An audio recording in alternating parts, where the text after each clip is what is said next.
재미에 죽고 재미에 사는 시집과 그림책을 동시에 소개하는 팟캐스트 재미중독자 청취자 여러분 안녕하세요. 저는 빛도 저는 이 책. 저는 피비입니다. 네, 1부에서는 새해는 그냥 카르페 디엠이라는 주제로 새해 한 문장, 신년 재미 다짐 등의 이야기를 나눠봤는데요. 2부에서도 이어서 저희 셋이서만 진행해볼 예정입니다. 네, 이 책이 말한 것처럼 오늘은 저희 이제 3명이서 녹음을 하는 방송인데요. 그래서 제가 인원도 적은 겸 새해인 겸 해서 제가 또 이제 점신이라는 어플리케이션으로 그 점을 보는 걸 좋아합니다. 그래서 제가 이 어플로 두 분의 사주를 조금 괜찮은 것들만 콕콕 집어서 읽어드리려고 하는데 아니 근데 오늘 이게 점신이라는 어플리케이션이 매일매일 그 사람의 점수가 몇 점인지 나와요. 오늘 하루에 점수가 몇 점인지. 점수까지? 네. 근데 제가 그걸 일단은 말씀드리고 싶었어요. 왜냐하면 오늘 저는 65점이에요. 그리고 조언이 자신을 쉽게 드러내서는 안 되는 하루입니다. 그리고 이책님도 65점이에요. 그래요? 예의 있게 거절하는 것이 필요합니다. 근데 피비님이 95점이에요. 와우. 욕심만 조심하면 만사 형통입니다. 세상에 그래서 30점이나 차이가 나다니. 그래서 이걸 말씀드리고 싶었어요. 오늘 95점인 날입니다. 제가 오랜만에 이제 녹음해 와서 저한테 맞아요. 좋은 점수가 있군요. 그러니까 좀 과하지만 않으면 만사 형통이 오늘 넘어가 했어요. 아니야. 이 정도는 과한 것도 아니지. 그리고 빛도님 약간 그만 투명해져라 이런 뜻이야. 그런 것 같기도 해. 그리고 예의 있게 거절 좀 하세요. 너무 받아주지만 말고. 맞아. 맞겠습니다.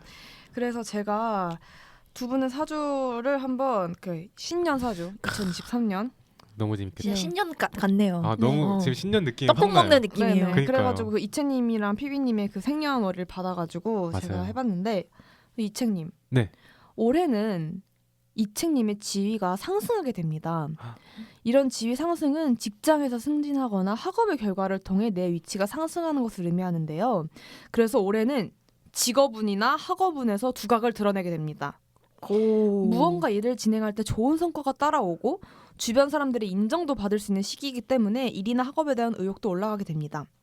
또 올해는 새로운 지식을 쌓아가는 것에 흥미가 커지게 됩니다. 새로 배운 것들을 실제로 활용하고 적용하면서 느끼는 보람이 커지게 될 것이고 또 집중력이 좋아지며 내 적성을 찾을 수 있는 시기이기 때문에 공부에 대한 좋은 결과를 기대하셔도 좋겠습니다. 그게 있고 좋은 거 투성이네요. 소름 끼쳐요. 왜요? 저 신년 다짐 중에 공부를 하고 싶다는 그게 있었거든요. 공부를 하고 제가 이번에 4학년이에요. 그래서 마지막 1년 학교에서 보내는 마지막 1년이기 때문에 정말 열심히 공부해서 딱 끝내자 이런 생각이 들었는데 사주도 이렇게 나와가지고 너무 기쁘네요. 네. 그리고 제가 이제 이거는 올해 총운 중에 총운을 읽어드린 거고 근데 카테고리가 있어요. 뭐 건강운, 직장운 이런 게 있는데 이층님 제가 결혼운으로 한번 봐봤어요. 자, 근데 제가 봐봐요.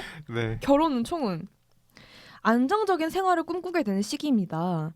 특히 결혼을 통해 안정적인 삶을 사는 것이 점점 끌리게 되며 이미 상대가 있는 경우 서로 결혼관에 대해 이야기하거나 미래 계획에 대해 이야기를 많이 하게 됩니다. 나와 더불어 상대방 또한 결혼에 대해 긍정적이니 가정을 이루기에 적당한 시기입니다. 올해 가정을 이루게 되면 서로 좋은 영향과 도움을 줄 수 있는 바람직한 배우자가 될 수 있습니다. 올해와 내년 모두 결혼운이 좋아 그 안에 결혼하게 되면 애정도 깊어지고 행복한 결혼 생활을 할 수 있게 됩니다. 부부의 금실이 좋아 이루는 가정 또한 편안하고 화목하게 됩니다.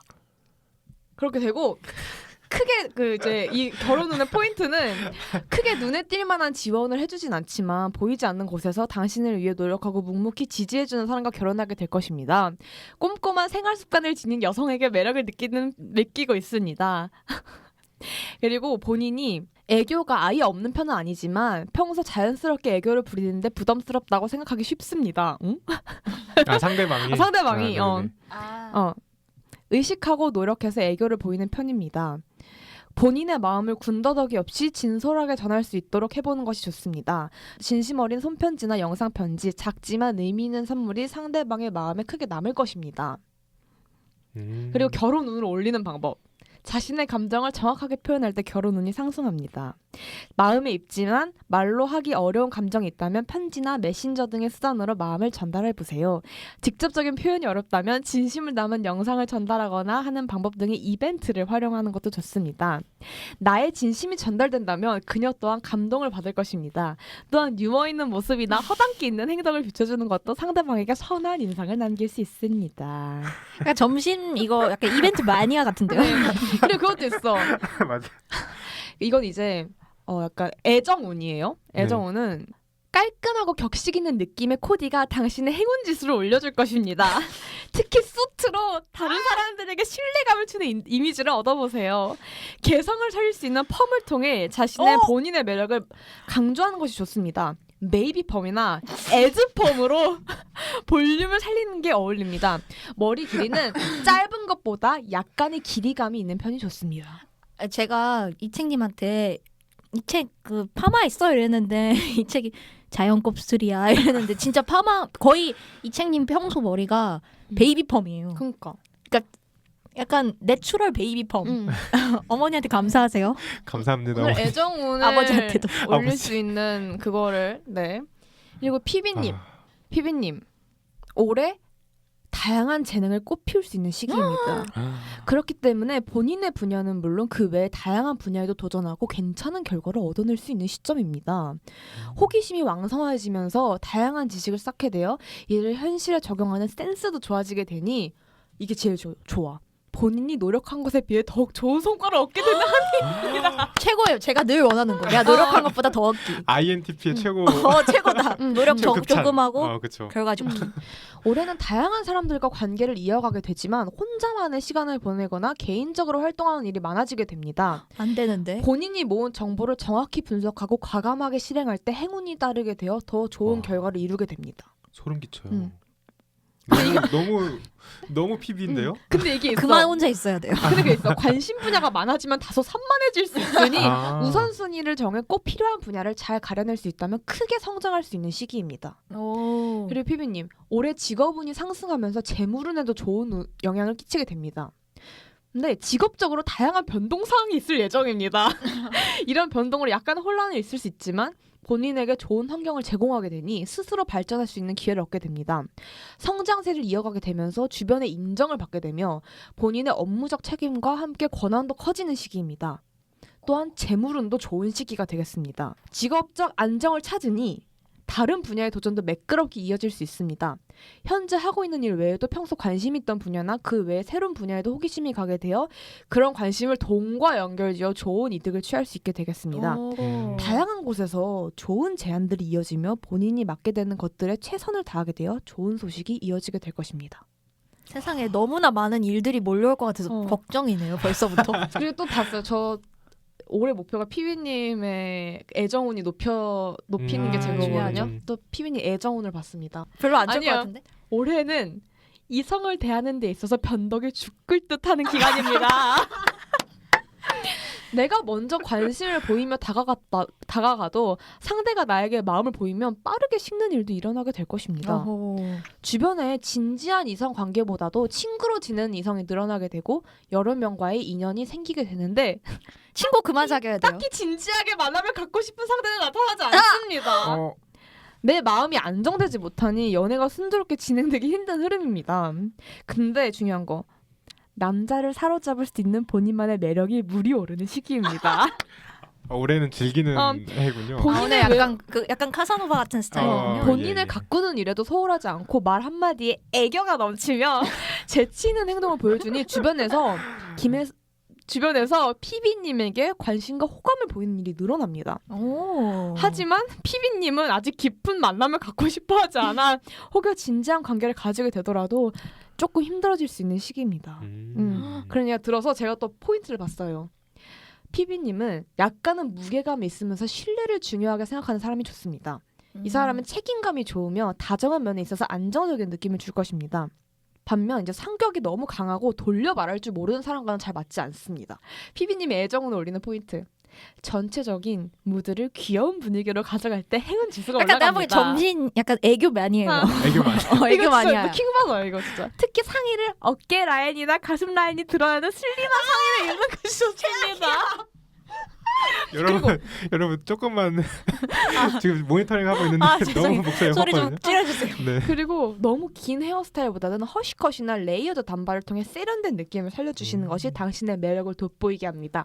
무거워 보이는 머리보다는 가벼운 느낌을 주고 도시적인 이미지를 가는 것을 추천합니다. 그렇습니다. 정말 와. 킹받네요. 너무 킹받죠. 아 근데 아까 제 그 점심을 받고 리액션을 못한 것 같아요. 너무 충격 받아서. 왜요? 애교 있다는 거예요? 아니요? 왜 그것만 콕 집어서? 너무 근데- 충격받아서요. 아니 저는 너무 소름 끼쳤던 게 음. 진짜 제가 요즘 가지고 있는 생각들이랑 너무 똑같아요. 진짜? 좀 더 솔직해져야겠다. 좀 더 표현해야겠다. 뭔가 그런 것들 좀 더- 사람들이랑 만날 때. 근데 이거 생각보다 맞아요. 저 진짜 소름 돋는 게 작년 한 해 운이 올 한 해 동절기에 뭔가 인연이 생길 가능성이 있다 했는데 썸씽이 있었거든요. 근데 진짜 그렇군요. 저 어깨 드러내야 되는 건가요? 드러내야 돼요. 어깨 귀여운 드러내요? 모습을 살리세요. 허시컷해요? 아, 근데 그 소름 끼쳤어요. 애교 줄이세요. 애교 키우라고 했나요? 절제하라고 했죠. 절제하라고 그러니까 했어요. 애교 절제하세요. 부담스러워할 수 있다고 사람들이 아니 그 상대방이 부담스러워할 수 있다고 그럴게요. 네.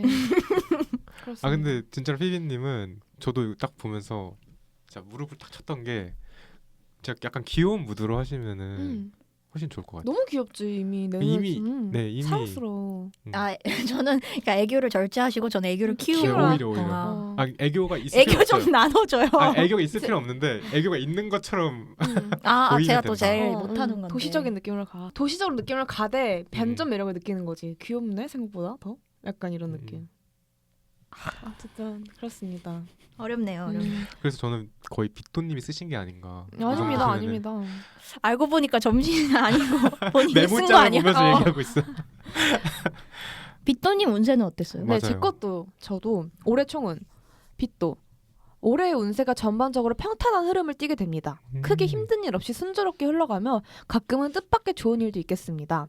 특히 사람들과의 관계가 크게 돈독해지는 시기이며 기존의 관계를 벗어나 자유롭게 서로 왕래하는 사이가 됩니다. 사람들에게 본인을 인정받으면서 인기가 좋아지고 특히 윗사람들이 예뻐하게 되니 여러 가지로 마음이 편안한 해가 됩니다. 한편 올해는 안정을 매우 원하는 시기이지만 여러 가지 산만한 일들로 인해 고민되는 점들이 많이 있을 것입니다. 이러한 정신적인 스트레스가 쌓여서 시간이 지나면 병이 될 수 있으니 가급적 운동도 자주 하고 심신의 관리를 철저히 하는 한 해가 되어야 할 것 같습니다. 전반적으로 올해는 심리적 긴장감이 많고 다소 조급한 면이 드러나지만 노력을 많이 하는 때이며 열심히 하는 것을 통해 결실이 나타나게 된 해이므로 본인이 연초에 계획한 것의 80%는 무난히 달성하게 될 수 있는 흐름을 가지고 있습니다. 그러므로 때때로 슬프고 힘든 경험을 하게 돼도 낙심하지 말고 빨리 회복하여 많은 결실을 얻는 한 해가 됐으면 좋겠습니다.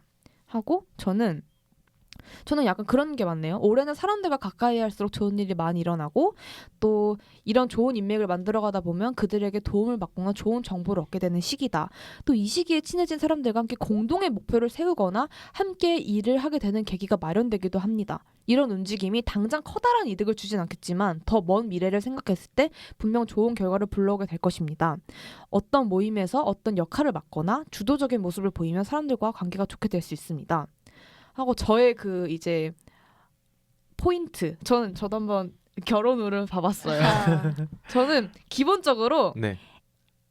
애교가 탑재되어 있습니다.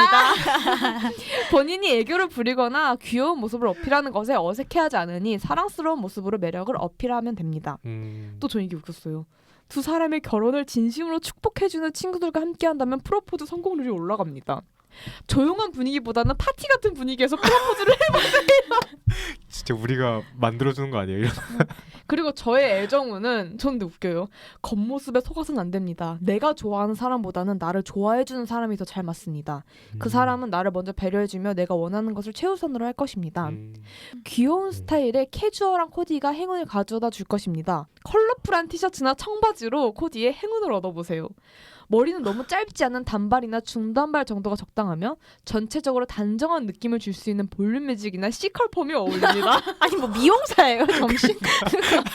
너무 머리에 되게 구체적이에요. 집착해. 그러니까 베이비 펌. 에즈퍼. 그리고 이게 제가 사실 작년에 소름 돋았던 게 이게 친구운이 있어요.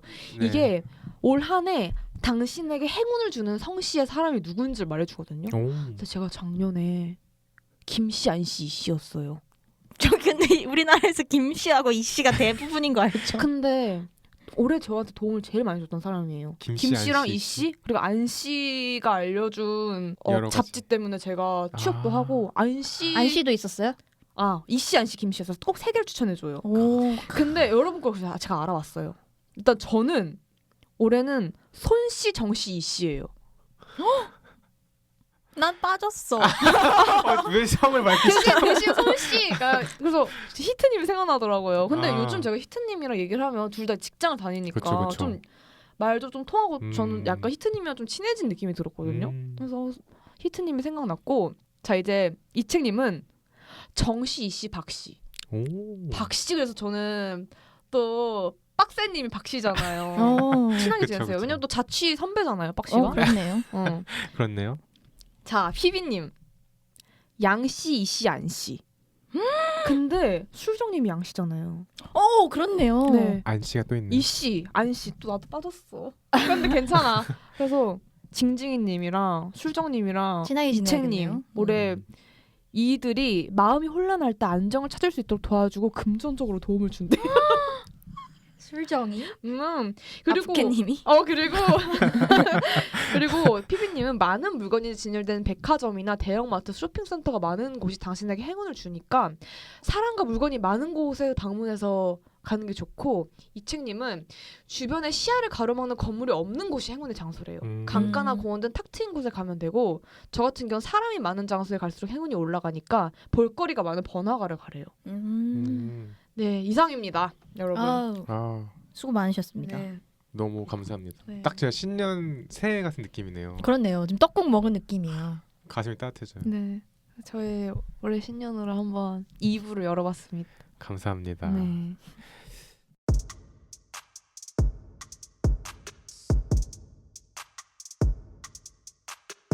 어때요? 사주 봐보니까 만족하세요? 다들 자신의 사주에? 근데 너무 좋은데요? 네. 아닌가요? 저는 피비님은? 지금 약간 혼란스러워요. 혼란스러워요? 너무 많은 일이 일어날 것 같아요. 허시컷도 해야 되고 머리도 어깨도 드러내야 되고 많은 애교도 사람도 키워야 만나야 되고 되고. 네. 대형마트도 가야 되고 혼란스럽네요. 그렇군요. 그래도 뭐 왠지 재밌으실 것 같아요. 피비님이 올해 약간 피비님은 이것저것 많이 제가 근데 약간 작년에 사주가 이랬어요. 피비님 같았어요. 근데 저는 올해는 약간 좀 안정적으로 나오잖아요. 그러니까 저는 약간 좀 평탄하게 할 것 같고 피비님은 재밌는 일들이 많이 일어날 것 같고 이책님은 결혼할 것 같고 결혼 중독자들이야 진짜. 네, 그렇습니다. 그렇군요. 그러면 이제 저희가 빠르게 시 소개로 넘어가겠습니다. 이책님, 새해는 그냥 까르페 디엠이라는 주제로 가지고 오신 시집 소개해 주세요. 네, 제가 오늘 가져온 시집은 성동혁 시인의 6입니다. 짧은 제목의 시집이죠. 숫자 6 이거 하나가 이 시집의 제목인데요.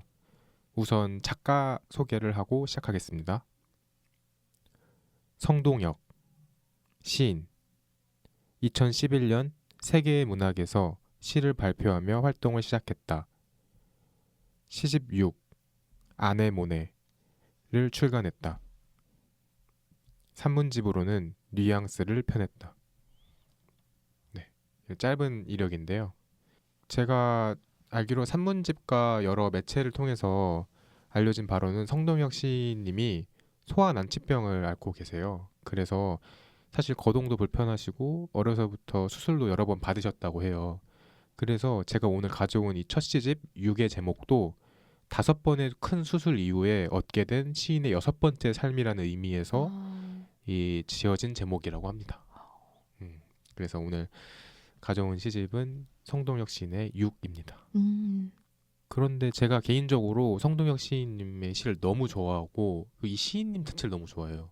시인님이 또 인스타그램 하시는데 또 너무 패셔너블 하시고 잘생기셨던데요? 맞아, 잘생기셨어요. 에너지상주 위협을 참을 수가 없더라고요. 그래서 성동혁 시인님 또 그거랑은 또 그것도 하나의 매력이시지만 또 성동혁 시인님의 글이 참 좋아요. 저는. 그 글의 빛나는 지점이라고 하면은 항상 성동혁 시인님은 어떤 자신의 고통 안에 갇혀 있지 않으시고 함께, 사랑, 나눔 이런 키워드들이 되게 중요하다고 느껴지거든요. 시를 읽거나 산문들 읽으면은 항상 그런 키워드들이 빠지지 않고 나오는 것 같아요.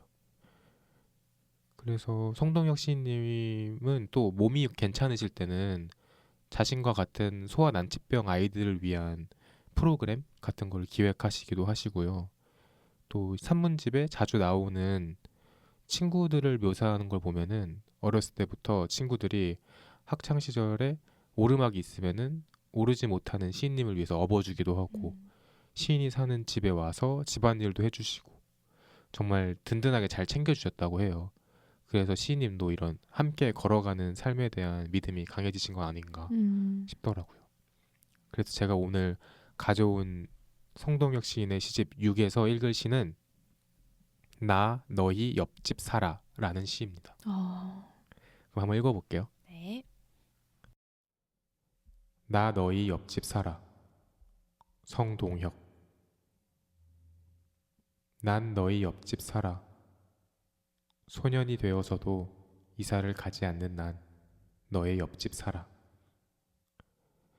너의 집에 신문이 쌓이면 복도를 천천히 걷고 베란다에 서서 빈 세 장을 바라보며 세 장을 허물고 사라진 십자매를 기다리는 난 너의 옆집 살아.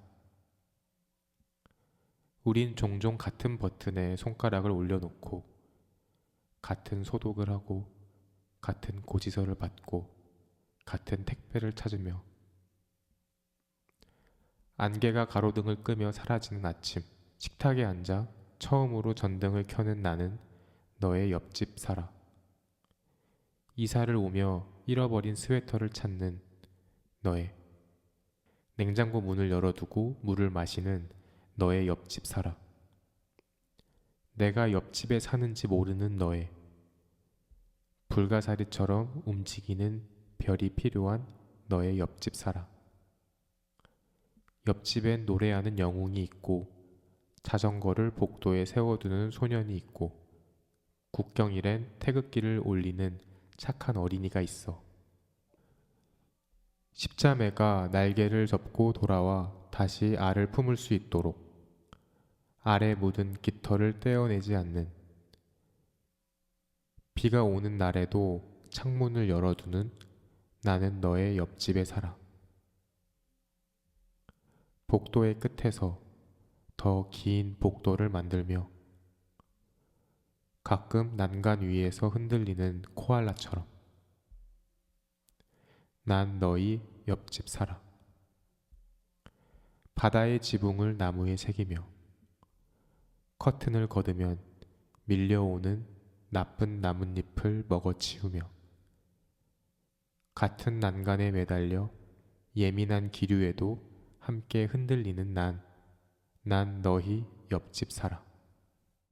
네, 이런 시입니다. 시 읽는 게 굉장히 어렵네요.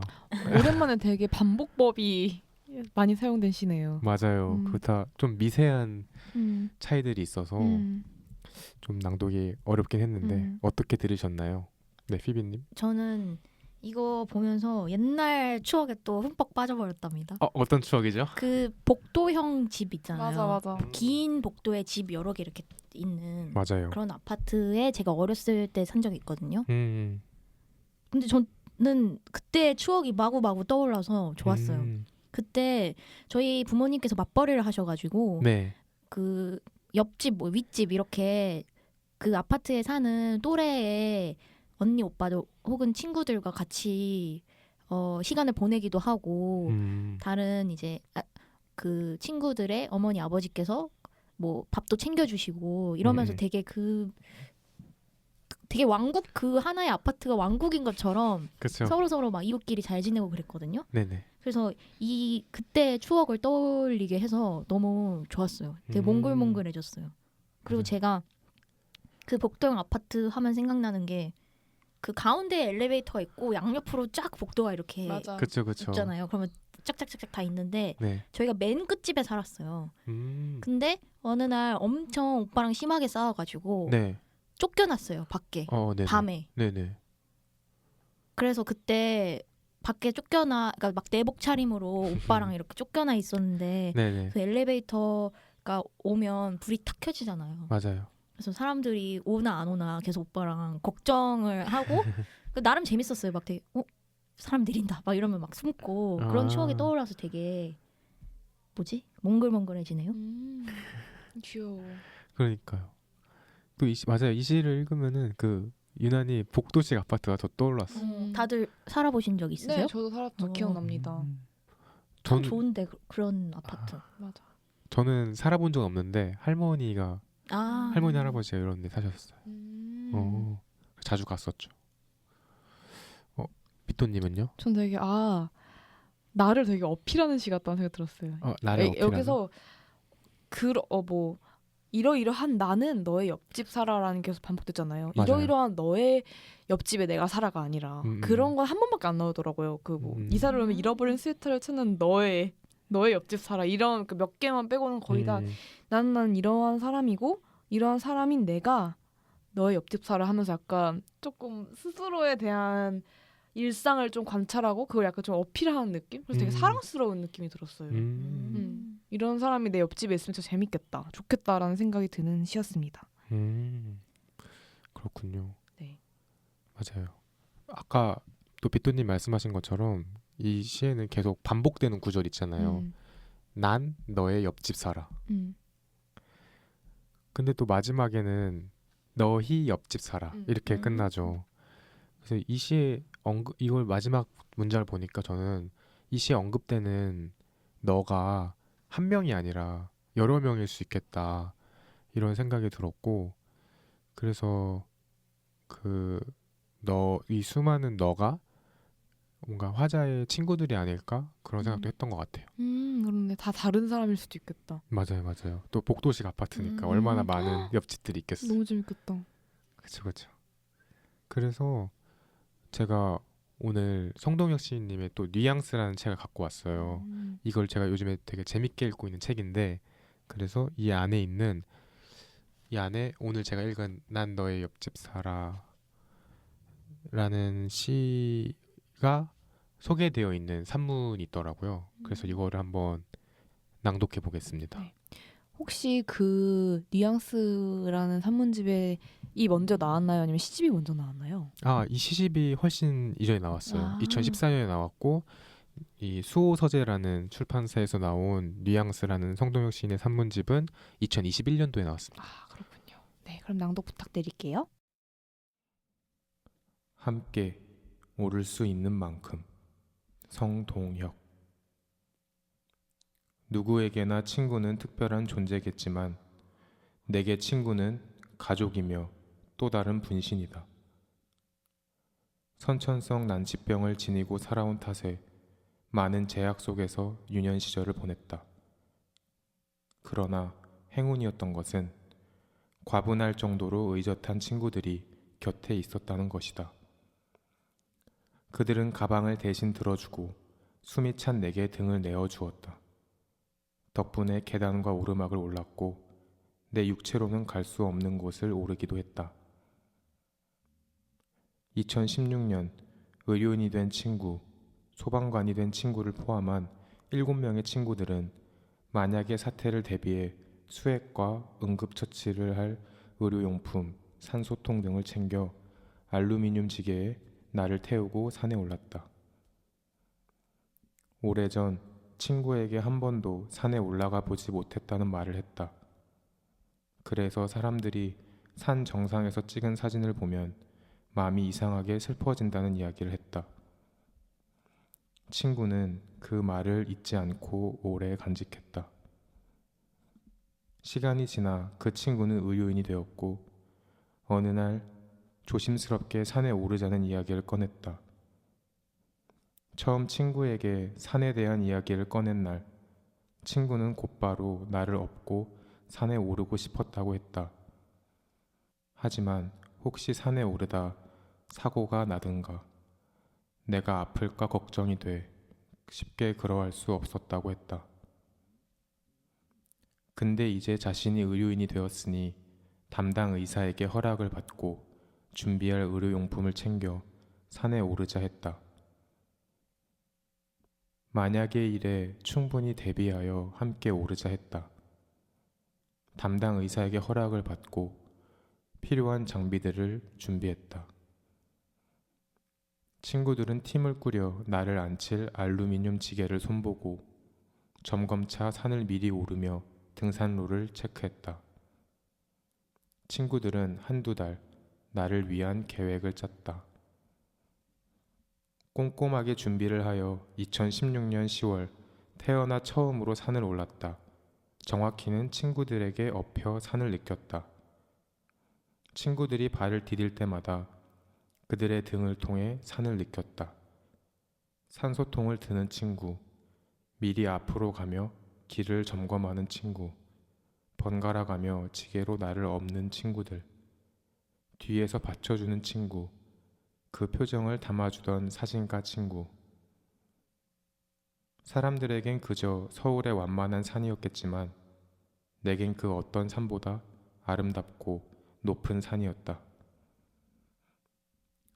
산을 오르기 전 우리의 목표는 정상이 아니었다.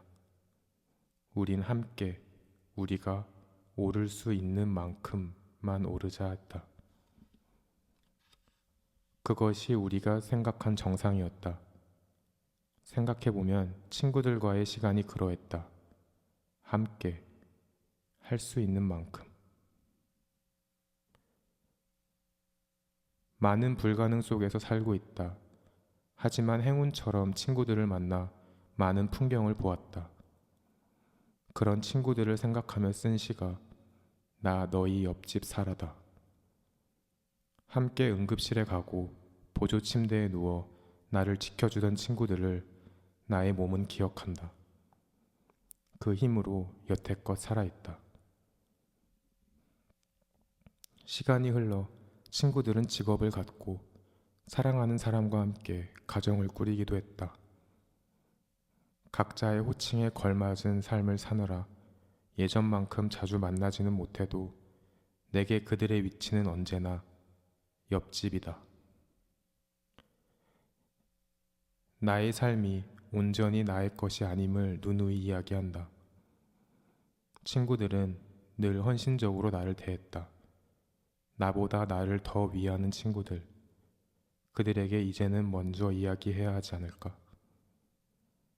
이사를 가지 않는 아름다운 이웃들에게, 굳건하고 아름다운 친구들에게, 배를 누르면 인사할 수 있는 그런 거리에 내가 있다고. 나 또한 너희 옆집에 산다고. 네, 이런 내용인데요. 이 산문집에 더 자세히 나와 있죠. 네. 그래서 송도영 시인이 이 시를 쓰게 된 경위가 뭔가 친구들을 생각하면서 너무 각별할 것 같아. 그리고 이 친구들은 네, 이 시를 읽으면서 이게 나구나를 느낄 수 있을 것 같아서 되게 감동적일 것 같아요. 그쵸. 하나하나의 요소 어, 같은 것들이 아까 빗도님은 어필하는 느낌이 든다고 했는데 저는 그 이 송동혁 시인님의 다른 글도 읽고 나서 드는 생각은 네. 그 송동혁 시인만 남아 있고 다른 친구들은 뭐 각자 뭐 일을 한다거나 이사를 가거나 했어도 나는 여기에 남아 있으니까 너가 필요하면 언제든 와.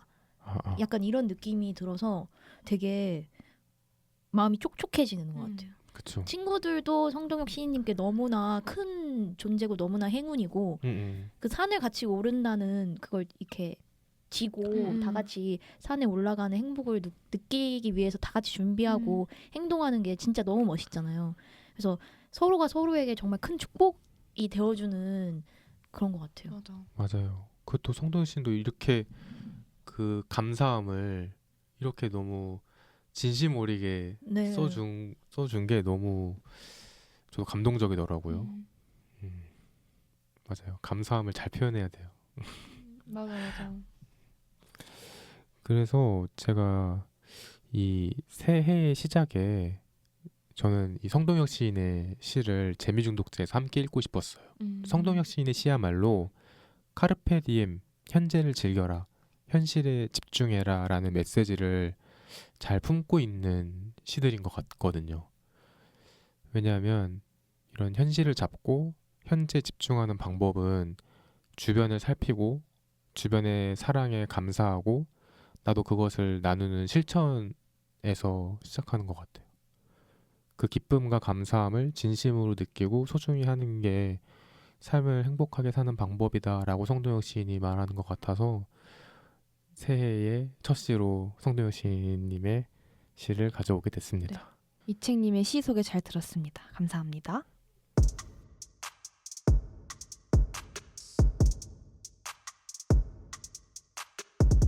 네, 오늘은 새해는 그냥 카르페 디엠이라는 주제로 이야기를 나눠봤는데요. 저는 오랜만에 이렇게 셋이서 하니까 막 할 얘기도 더 많고 너무 많아. 오히려 얘기를 못하는 느낌이에요. 시간이 너무 부족해요. 그렇죠?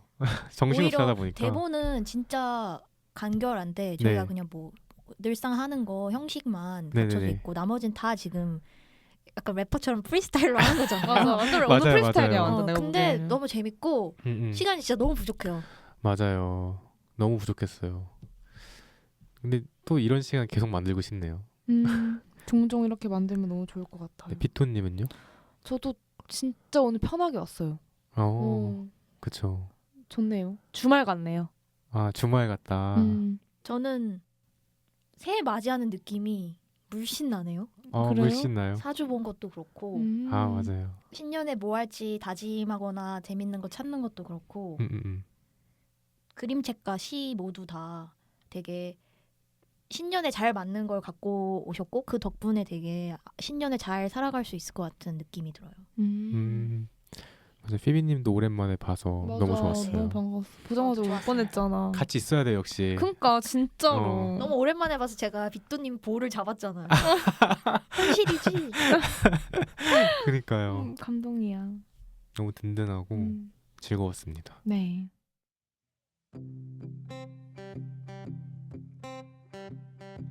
이 세상 사람들이 모두 네, 저희 재미 중독자는 시즌 3에서도 여러분의 이야기를 기다립니다. 사연 혹은 저희 재미 중독자 패널들에게 하고 싶은 말이 있으면 팟빵 댓글창이나 재미 중독자 인스타그램 DM으로 언제든지 남겨주세요. 네, 그러면 오늘 재미 중독자는 여기까지입니다. 저희는 다음 주에도 새해 복 가득한 방송으로 돌아오겠습니다. 그럼 하나, 둘, 셋. 안녕히 계세요, 용가리. 끝. 보니 각박한 이 세상 속에 그대와 나 같이 중독돼봐요. 우린 재미 중독자.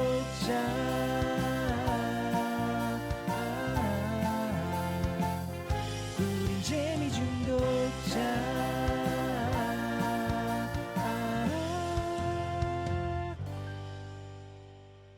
재미에 죽고 재미에 사는 재미 중독자입니다.